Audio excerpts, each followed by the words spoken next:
विष्ठा भोजी सुअर, जूठी पत्तले चाटने वाला कुत्ता और भार ढोने वाला गधा, इस तरह का जीवन व्यतीत करते हुए तुम्हें लज्जा नहीं आती? तुम मानव देह प्राप्त किए हो, विष्ठा भोजी सूकर की भांति न पवित्रता का विचार है, न अपवित्रता का विचार है, न दोष का विचार है, न निर्दोष का। बस पेट भरना चाहिए। जैसे सूकर भागा घूमता है, ऐसे भागे घूम रहे हैं बस पेट भरने के लिए। मांस भक्षण, जो भी जैसा पवित्र जो भी, बस डालते रहो, बस उदर पोषण करना है। विष्ठा भोजी सूकर की भांति जीवन को केवल रसेंद्री स्वाद में नष्ट कर रहे हैं। अपनी अंगुली जरा कड़ाह में जब तेल पक जाता है तो डाल के देखो कैसा लगता है। उसमें तुम जिंदा जीवों को तल रहे हो केवल रसेंद्री भोग के लिए। हमारी जबान को अच्छा लगता है, यही जबान तुम्हारी नरक पहुंचा देगी, यही जबान तुम्हारी दुर्गति करा देगी। और कह रहे श्वान की भांति, जैसे जगह जगह ठोकर खाने पर फिर वही, ऐसे ही नाना प्रकार के क्लेश, अशांति, दुर्गति प्राप्त कराने वाले भोगों में बार बार गधे की भांति, जैसे गधे को बोझे से मतलब ऐसे पूरे चिंतन में वही विषय भोग, वही संग्रह, वही परिवार राग मोह, उसी का बोझा ढो रहे हो। श्रीपाद कह रहे अहो इतना दुर्लभ मानव देह पाकर विष्ठा भोजी सूकर कुकर और गधे की तरह जीवन व्यतीत कर रहे हो, तुम्हें लज्जा नहीं आती? अरे मूर्ख, इधर आनंद नहीं, आनंद सागर तो तेरे हृदय में लहरा रहा है। आओ श्रीधाम वृंदावन का आश्रय लो, कुछ दिन रुको, सत्संग सुनो और उसको मनन करो और आचरण में उतारो, फिर देखो आनंद मिलता है कि नहीं। श्रीपाद कह रहे सोच्या सोच्याति सोच्यो हम महामूढ़ाति मूढ़धी हठात सर्वम परित्यज्य यन्न वृंदावनम श्रेय। सोचनी, महासोचनी, महासोचनी, तेरा जो समय व्यर्थ जा रहा है, महासोचनी, बड़ा कीमती समय। सत्संग बैठकर सुनो, चेतना पूर्वक नाम जप करो, बहुत कमाई करके यहां से नाम की चले जाओ, मुक्त हो जाओगे। अनंत जन्मों के पापों का हिसाब जमा है, अनंत जन्मों के। आप सोचते हो कि 2-4 माला जप करके हम पापों को नष्ट कर देंगे। 2-4 माला तो बहुत बात है, हम आखिरी नाम की बात करें। अगर आखिरी समय राधा निकल गया तो भगवत प्राप्ति पक्की हो जाती है। इसलिए निरंतर हम नाम जप करें, कौन श्वास आखिरी हो जाएगी। आपका शरीर स्वस्थ है तो आप मौज मस्ती काट रहे हो, लेकिन होश में रिपोर्ट आने वाली है। कर्म कोई ना कोई रूप रख करके आने वाला है, बहुत सावधानी की जरूरत है।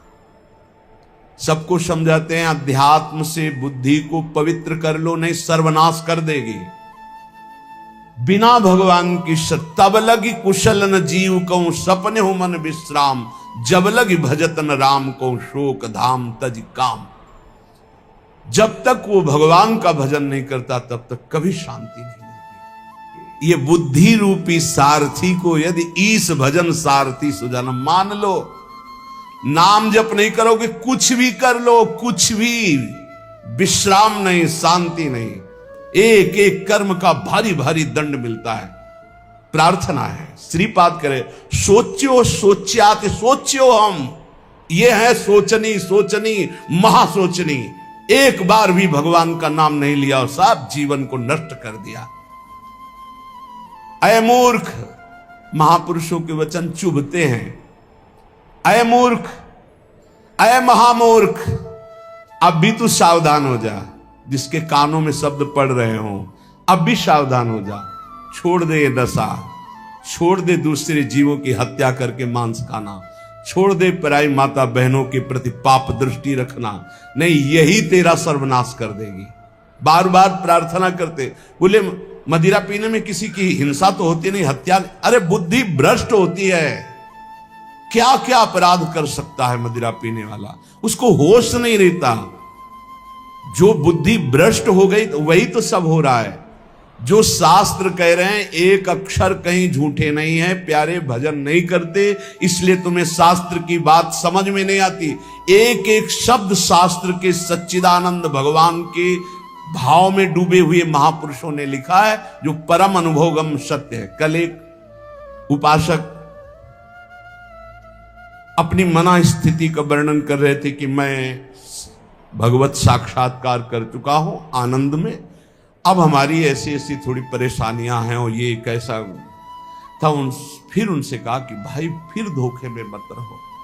एक बार भगवदानंद की अनुभूति होने के बाद नहीं स्वात्मारामम विषय मृग तृष्णाम भ्रमयति, आत्माराम पुरुष, भगवदानंद को प्राप्त पुरुष, भगवत साक्षात्कार पुरुष के ऊपर कभी किसी भी द्वंद्व का प्रभाव नहीं होता।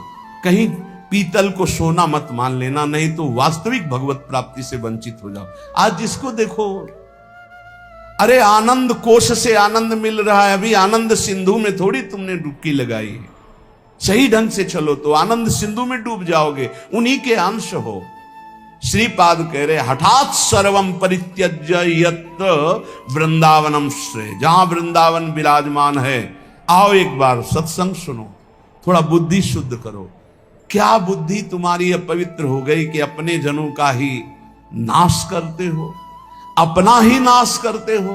अरे मूर्ख, इतना अमूल्य जीवन मुक्त होने के लिए मिला, उसे बंधन युक्त कर रहे हो। अहो मौढ़्यम अहो मौढ़्यम अहो दुर्भाग्यमीदृशम महनपि महानंदे यन्न वृंदावने रतः। अहो मूर्खता, महान मूर्खता, महान मूर्खता। जैसे उसमें कहा सोचनी, महासोचनी, महासोचनी, इसमें कह रहे मूर्खता, महान मूर्खता, महान मूर्खता, जो इस संसार में मानव देह प्राप्त करके महाआनंद स्वरूप प्रभु का नाम जप नहीं किया, प्रभु की आराधना नहीं की, कभी धाम यात्रा नहीं की, कभी सत्संग नहीं सुना, भगवत चरणारविंद में प्रेम नहीं हुआ। महान मूर्खता, महान मूर्खता, महान मूर्खता। सांद्रानंद रसे वृंदावने पिनानुरज्यतः किं वा मम करिष्यन्ति ज्ञान भक्ति विरक्तयः। आनंद घन के मूल श्री वृंदावन धाम में यदि रसिकों का संग करके चित्त प्रेम में अनुरक्त नहीं किया तो तुम्हारा ज्ञान प्राप्त करना, तुम्हारा साधन करना, तुम्हारा वैराग्य धारण करना किस काम में आया। शास्त्रों का ज्ञान प्राप्त कर लेना तो उसका फल है कि अज्ञान से निवृत्त हो जाना। अज्ञान किसे कहते हैं? ब्रह्मा से लेकर के तिनके तक सब माया रचित है। सत्य है तो केवल प्रभु, उनका नाम, उनका रूप, उनकी लीला। ये त्रिगुणात्मिका माया का ऐसा जादू तमाशा है कि जिसमें बड़े बड़े फंस जाते हैं। बातें ज्ञान की करते हैं, स्थिति अज्ञान में होती है। भगवान के नाम में असीम सामर्थ्य है। उस नाम में भी हम ये नहीं कह सकते कि जाओ ये अभी काम हो जाएगा। क्यों? क्योंकि तुम्हारे पहले पापों का नाश करेगा। कितने जन्मों के पाप जमा है तुम्हारे, उन पापों का नाश, फिर भी नहीं काम होगा। पाप प्रवृत्ति का नाश करेगा, फिर तुम्हारे हृदय में परम अर्थ स्वरूप भगवान की प्रीति प्रकट करेगा। आप सब काम हो गए। भगवान की प्रीति उत्पन्न होने से अशुभ वासनाएं नष्ट हो जाती है। भगवत भाव में अद्भुत आनंद, ये है काम होना। सांसारिक कोई कार्य शुभ कर्म के प्रताप से हो भी जाए तो कितनी देर टिकेगा? विनाशकारी ये सब काल नष्ट कर देता है। विनाशकारी काल ये सब नष्ट कर देता है। चाहे जितनी उन्नति हो, सब अवनति में बदल जाती है। ये इतिहास पढ़ के देखो तो तुम्हारे होश उड़ जाएंगे। जिनके ऐसे ऐसे प्रभाव थे उनकी अब कहीं खोज भी नहीं है। जहां ऐसे महल थे, जय जयकार मचते थे, वहां जाले और कबूतर हग रहे हैं। जो बनी भी बनी है, महल बने हुए भी हैं, कुछ नहीं रह गया। काल सबको विनाश कर दिया। कुछ समय के लिए आए हो, एकमात्र भगवान की प्राप्ति, एकमात्र नाम जप कर लो। मन लगे न लगे वो धन तुम्हारे काम आएगा।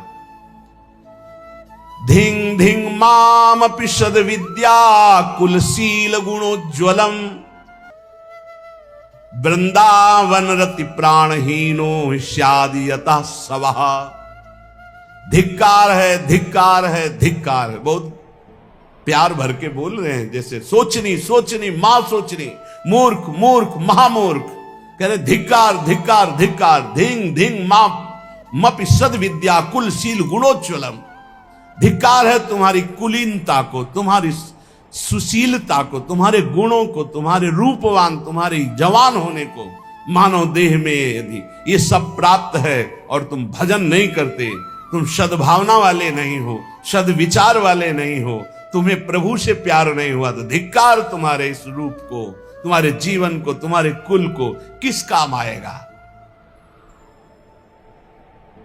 श्रीपाद कह रहे हा हा वृंदावनम त्यक्त्वा यदन्यत् कर्तुमुत्सहे जानन्नपि विषम भुंजे थुत्कृत्य परमामृतम। वृंदावन आपकी कृपा से हमने आपको प्राप्त किया है, अब मैं आपको नहीं छोड़ सकता। मेरा उत्साह कभी नहीं बन सकता कि मैं आपको छोड़कर जाऊं। अरे भला कोई परमानंद को त्याग कर विष पीता है क्या?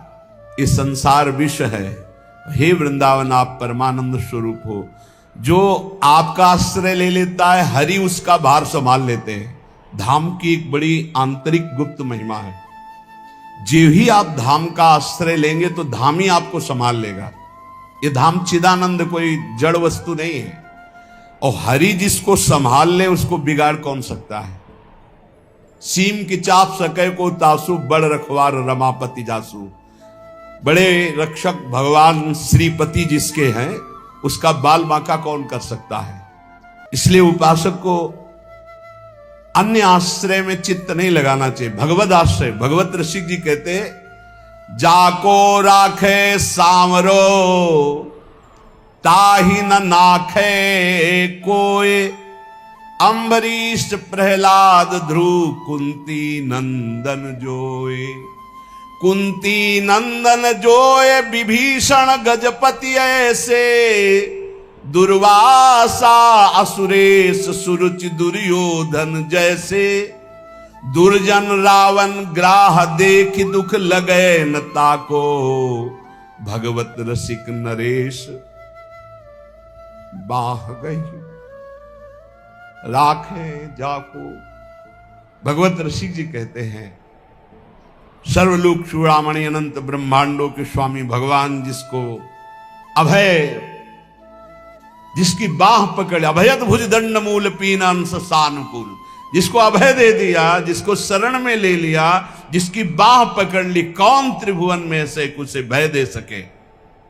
सांवरे सरकार जिसकी रक्षा करे, उसका कोई त्रिभुवन में बिगाड़ नहीं सकता। देखिए अम्बरीश जी को दुर्वासा जी ने नष्ट करना चाहा, क्या हुआ? त्रिभुवन में भागे घूमे, कहीं चैन नहीं मिला दुर्वासा जी को। प्रहलाद जी को हिरण्यकश्यप ने नष्ट करना चाहा, क्या हुआ? भगवान ने नरसिंह रूप रख के हर वरदान के बीच का रास्ता निकाल के फाड़ के फेंक दिया। न दिन है न रात संध्या, न अस्त्र है न शस्त्र, नाखून न जीवित है न निर्जीव, न ब्रह्मा का बनाया हुआ नर है न पशु, नरसिंह रूप। न घर के भीतर है न बाहर, डेहरी पे बैठे। हर वरदान फाड़ के फेंक दिया। और प्रहलाद जी के कहीं खरोच भी कभी पूरे जीवन में नहीं लगी। भगवत रसिक जी कह रहे ध्रुव जी क्या स्थिति थी, चाटा मार करके गोद में भी बैठने नहीं दिया है। तो इस सिंहासन का अधिकारी, जहां पहले नारायण का भजन कर और शरीर त्याग, और मेरे गर्भ से, सुरुचि ने कहा मेरे गर्भ से, तब इस सिंहासन में जाके भगवान की आराधना। 5 वर्ष का बालक यही मधुवन में, मथुरापुरी में आकर के तपस्या की। क्या उस समय मच्छर नहीं थे? क्या सांप बिच्छू नहीं थे? क्या सिंह नहीं थे? कोई परवाह नहीं की, क्योंकि सांवरे सरकार का भरोसा 6 महीने में भगवत साक्षात्कार करके त्रिभुवन में सर्वबंदनी अटल पदवी प्राप्त करके चले गए। कुंती नंदन पांचों पांडवों को बाल्यावस्था से लेकर मारने का प्रयास होता रहा। अंततो गत्वा दुर्योधन का सर्वनाश हो गया, पूरे परिवार का। महाराज युधिष्ठिर चक्रवर्ती सम्राट पद पर बैठे, सांवरे सरकार जिसके पक्ष में, उसका बाल बाका भी नहीं हो सकता, बाल बाका भी नहीं हो सकता। बहुत बड़ी बात है भीष्म प्रतिज्ञा। दुर्योधन ने जब देखा कि 10,000 महारथियों को रोज मारते हुए एक पांडव को खरोच भी नहीं आती, तो कहा भीष्म जी से कि पितामह मैं पहले से जानता था, सेनापति बनाने के पहले से आपको, कि आप हमारी कभी विजय नहीं चाहेंगे, आप पांडवों की ही विजय चाहेंगे, भले हमारे पक्ष से 10,000 महारथियों को मारते तो भी। तो उनका ऐसा नहीं, मैं कोई पक्षपात नहीं कर रहा हूं, वो श्री कृष्ण द्वारा सुरक्षित है। बोले तो आपकी प्रतिज्ञा को कोई टाल सके ऐसा नहीं, आप हमारे सामने प्रण लीजिए कि पांडवों का वध करेंगे। भीष्म जी ने 5 बाण निकाले और कहा अगर कल जीवित रहा तो 5 पांडवों का वध निश्चित करूंगा। भीष्म प्रतिज्ञा। भीष्म जी अपने वचन के पालन के लिए अपने गुरुदेव परशुराम से युद्ध कर दिए, औरों की तो बात चले दो। अब बड़े आनंद में जय जयकार करता हुआ दुर्योधन निकला भीष्म के शिविर से कि कल पांडव प्रातःकालीन युद्ध क्षेत्र में, भीष्म जी ने प्रतिज्ञा की मारे जाएंगे। उसको पता था भीष्म जी का बल और उनकी प्रतिज्ञा, पर यह नहीं पता था भीष्म जिस बल से बलवान हो, महाबल श्री कृष्ण है, और श्री कृष्ण पांडवों के पक्ष में। गुप्तचर लगे रहते थे। तत्काल एक गुप्तचर पांडवों के शिविर में गया जहां भगवान श्री कृष्ण विराजमान थे, पांडव शयन कर रहे थे। भगवान से कहा कि प्रभु भीष्म जी ने प्रतिज्ञा कर ली है, कल प्रातःकालीन 5 बाण निकालें, 5 पांडव मारे जाएंगे। खड़े हो गए भगवान, क्योंकि भीष्म महाभागवत और महावीर, परम पवित्र वचन वाले, परम पवित्र आचरण वाले, परम पवित्र चिंतन वाले महात्मा हैं। भगवान खड़े हो गए, टहलने लगे, विचार किया कि क्या किया जाए।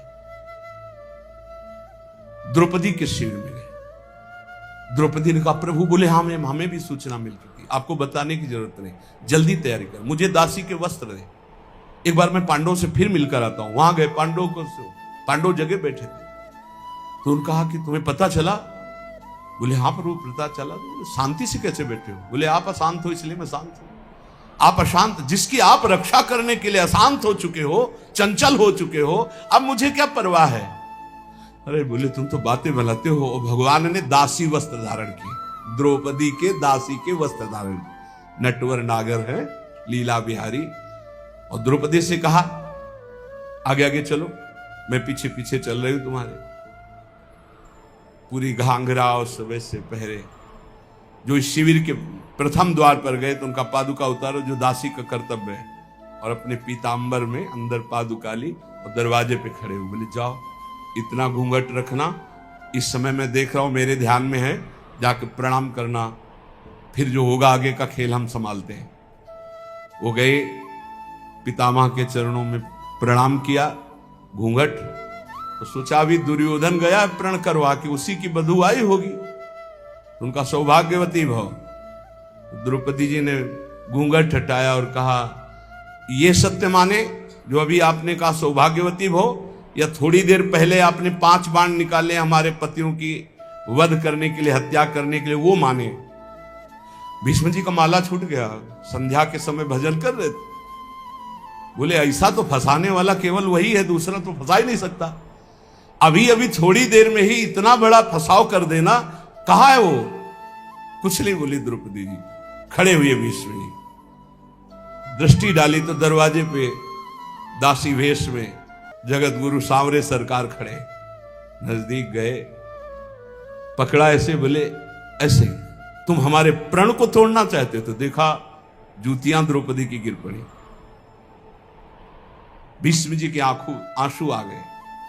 कहा शिव विरंच जिसके चरण रखने की चौकी को नमस्कार करते हैं, वो अपने भक्त की पादुका लिए खड़े हैं। प्रभु जब आप इनके सुहाग की रक्षा का, तो काल की भी ताकत नहीं। द्रौपदी से कहा, बेटी वास्तविक तो सौभाग्यवती है जिसके रक्षक श्री कृष्ण। फिर भाव बदला और कहा, हे कृष्ण, यदि आपने मेरा प्रण तोड़ा तो कल युद्ध में आपका प्रण न तोड़ दूं तो गंगा पुत्र शांतन नंदन भीष्म नहीं कहा। जो भगवान बोले कि अपने भक्त के लिए एक प्रण की क्या बात, सैकड़ों बार झूठा कहा हूं तो भी मुझे कोई फर्क नहीं पड़ता। सच्चिदानंद भगवान कह रहे हैं, अपने भक्त के लिए मुझे 100 बार यदि झूठा कहलाना पड़े तो मैं 100 बार झूठा कहला, एक प्रण तोड़ने की बात क्या है। जाको राखो सांवरो ताहि न नाखे कोई, जिसकी रक्षा सावरे सरकार करते हैं उसका कौन बाल बाका कर सकता है। बोले, कुंती नंदन जोए विभीषण गजपति ऐसी अमोघ शक्ति रावण ने विभीषण को चलाई थी। ये भ्रातृद्रोही, हमारी पूरी लंका का नाश करने वाला राजद्रोही, मैं तुझे मृत्यु दंड देता हूं, अब काल भी नहीं बचा सकता। और मंत्र का शक्ति संचार करके जे ही भाले का प्रहार किया तो तुरंत विभीषण पाछे मेला, सन्मुख राम सहयो सोई सेला। भगवान ने उसको अपनी ताकत से नष्ट नहीं किया, तुरंत विभीषण पाछे मेला, सन्मुख राम सहयो सोई सेला। उस महान शक्ति संपन्न सेला को, बर्छी को भगवान ने अपनी सीधे छाती पे सही विभीषण को पीछे कर लिया और वो शक्ति अंतर ध्यान हो गई। भगवान की कहीं सच्चिदानंद अंग में पीड़ा थोड़ी पहुंचा सकती है। कह रहे, कुंती नंदन जो विभीषण गजपति जैसे। थक गया गजेंद्र जब देखा कि अब की झटके में ग्राह ले ही जाएगा, पुकारा हरि। भगवान गरुड़ जी को छोड़कर नंगे पैर दौड़े और सुदर्शन चक्र जी से ग्राह को परम पद और गजेंद्र को बाहर किया। जाको राखो सांवरो ताहि न नाखे कोई। विश्वास रखना चाहिए, हम भगवान की शरणागत हैं, हमारा कोई बाल बांका नहीं कर सकता। और जाको आदर हरि करे तासु अनादर कौन, जवासु अनादर हरि करे ताको आदर कौन। भगवत ऋषि जी कह रहे हैं, जिसका आदर भगवान श्याम सुंदर करें उसका आदर कौन नहीं करेगा त्रिभुवन में, सबको करना होगा। और जिसका अनादर प्रभु कर दे फिर उसका कोई आदर कर सके ऐसा नहीं है। भगवान किसी का अनादर नहीं करते हैं, पर जो भगवान की आज्ञा का उल्लंघन करता, धर्म विरुद्ध आचरण करता, पापाचरण करता है, फिर भगवान उसका अनादर कर देते हैं। जाको आदर हरि करे तासु अनादर कौन। जब सुपच वाल्मीकि की पूजा कराई तो राजसूय यज्ञ में बड़े बड़े महात्मा ब्रह्म ऋषि भगवान शंकर सब आए हुए थे। सब आश्चर्यचकित हो गए कि यज्ञ की पूर्णता ऐसे अकिंचन, ऐसे दैन्य महापुरुष के द्वारा पूर्ण कराई भगवान ने। राजसूय यज्ञ में जय जयकार मच गई, सबसे बड़ी पूजा हुई सुपच वाल्मीकि की। जाको आदर हरि करे तासु अनादर कौन, और जासु अनादर हरि करे ताको आदर कौन। जिसको हरि अनादर कर दे, तू मेरी आज्ञा का उल्लंघन करके मनमानी पापाचरण कर रहा है, तो कह रहे फिर वो कभी आदर का पात्र नहीं बन सकता जिसका भगवान अनादर। तभी लोग कहते भगवान से डरो, लेकिन आज इतना ज्ञान छाया हुआ है और सर्वनाश का खेल हो रहा है, सर्वनाश का खेल हो रहा है। कैसे कैसे दृश्य उपस्थित हैं। आप लोग तो संसार में सीख लो ना, इस संसार से ये शिक्षा देता है, ये संसार शिक्षा देता है। नवीन नवीन पशुओं के शरीरों खा रहे तो उनके बच्चे वो गाड़ी से उतर करके जल लाने के लिए गए, शीशा लाख हो गया, पता नहीं कैसे आग लगी, चिल्लाता रहा पूरा परिवार गाड़ी में, वो बाहर ऐसे तड़प रहा है पानी लिए, पूरा परिवार जल रहा है। खाओ तो दिखा रहे हैं तुम्हारे, ये बहुत सावधान, ये हम ऐसे नहीं चिल्लाते मांस मत खाओ, शराब मत पियो, पराई माता बहनों की तरफ पाप दृष्टि मत करो, किसी का धन अपहरण मत करो, ऐसे नहीं कह रहे, बहुत शास्त्र सम्मत बात कह रहे हैं, बहुत मंगल की बात कह रहे हैं। मान लो अभी जबान को रोक लो, अभी गंदी बातें रोक लो, भगवान के नाम में बड़ी सामर्थ्य है, आपको बल मिलेगी। ताको आदर कौन इंद्र अद्यापि जो देखो, गोवर्धन गिरिराज भयो सब पूज्य विषेखो। देखो भगवान ने जब इंद्र को ऐसे करके गिरिराज जी का आज तक गिरिराज जी की जय जयकार हो रही। क्या बिगाड़ लिया इंद्र ने ब्रजवासियों का। भगवत रसिक अनन्य पान गहिलीनो ताको। बस ये कुछ ऐसे शब्द हैं जो हृदय में एकदम, भगवत रसिक अनन्य पान गहलीनो ताको। भगवान ने जिसका हाथ पकड़ लिया, सुरजन सब अनुकूल करे दुर्जन कहा जाको। समस्त दैवी शक्तियां उसके अनुकूल हो जाती। ये दुर्जन लोग, दुष्ट लोग कुछ उसका बिगाड़ नहीं सकते, जिसको भगवान सांवले सरकार अपने पक्ष में कर ले।